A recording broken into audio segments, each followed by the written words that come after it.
attention now, the Supreme Court ruling moments ago, the recess appointments made by President Obama to the National Labor Relations Board without Senate confirmation were illegal. Here now with more, Jay Sekulow, Chief Counsel of the American Center for Law and Justice. And fortuitous to have you here because you are a part of this now. What does the ruling mean, Jay?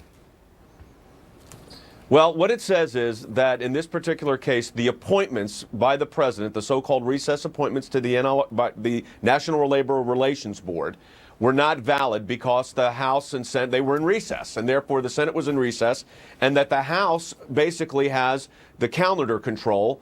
And that was a key thing that we argued, by the way, representing the Speaker of the House, John Boehner, in the case. So we represented the Speaker. So the appointments bill that were made during this period by those three NLRB so-called recess appointments, the decisions made by the National Labor Relations Board during that time frame were not valid. So they're of no effect, at least during that particular time. This is a slap down about executive power, then.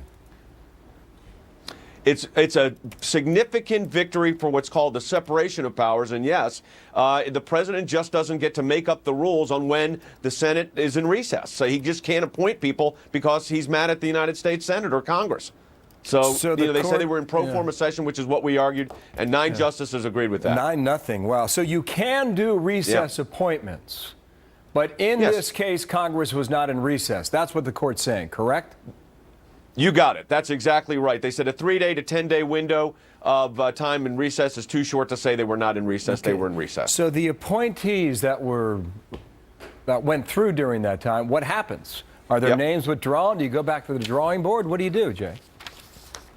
It's as if, Bill, they were never on because they were not properly appointed. Therefore, they are not officials of the NLRB, and the decisions made during that time frame were, when they were serving on the NLRB, the National Labor Relations Board, are null and void because they weren't in effect. So what you got is basically a reversal of those decisions because they had no authority to make those decisions in the first place. I'm still waiting on Hobby Lobby, which, as you know, is a big one, too, and maybe it could still come today. It's possible, but in all likelihood, Justice Scalia is still reading from his concurring opinion in the last few minutes on this case, on the NLRB case. So Monday's the drop dead date, right? Because that's the end of the session, June 30th.